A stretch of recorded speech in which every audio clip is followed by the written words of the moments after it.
नागपुरामध्ये आणखी एक hit and रनची घटना घडलेली आहे। एका भरधाव कारनं फुटपाथवरील 9 जणांना चिरडले। मध्यरात्री 12:30 वाजता ही घटना घडलेली आहे। या अपघातामध्ये 2 जणांचा मृत्यू झालाय।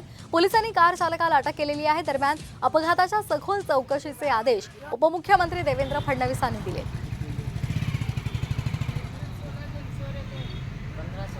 ये कार से आई, पहले टकरा पार्किंग की कार है। हाँ।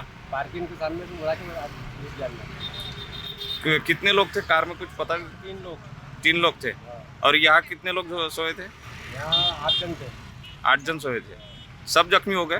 सब जख्मी 3 गए बोलते। तर नागपूरमध्ये पुन्हा एकदा हिट अँड रनची घटना घडलेली आहे। यामध्ये दोघांचा जागीच मृत्यू झालेला आहे। या संदर्भात अधिकचे अपडेट्स घेणार आहोत आमचे प्रतिनिधी पराग ढोबळे यांच्याकडून। पराग, काय या संदर्भातल्या अधिकची माहिती आहे? नक्कीच गेल्या काही दिवसांमध्ये हिट अँड रनच्या घटना ज्या त्या वाढताना दिसून येतात। उपराजधानी नागपुरातही अशा पद्धतीच्या घटना सारख्या समोर येताना दिसून येतात। काल रात्री अशाच पद्धतीची एक घटना झाली। त्यामध्ये बंजारा समाजाचे जे लोक असतात ते खेळणे वगैरे विक्रीचे काम करतात, रस्त्याच्या कडेला विकतात आणि तिथेच आपली राहोटी करतात। अशाच पद्धतीने ते रात्री झोपून असताना अचानक भरधाव कारने जे आहे त्यांना चिरडलेले आहे। त्यामध्ये 2 जणांचा मृत्यू झालाय।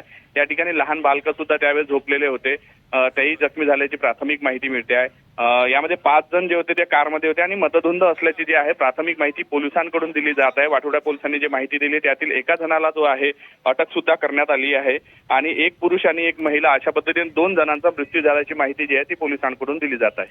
अगदी धन्यवाद आपण दिलेल्या या माहितीसाठी। तर भरधाव कारनं फुटपाथवरील 9 जणांना चिरडलेलं आहे। यामध्ये दोघांचा मृत्यू झालेला आहे। मध्यरात्री 12:30 वाजता ही घटना घडलेली आहे। पुन्हा एकदा नागपूरमध्ये हिट अँड रन घडलेला आहे।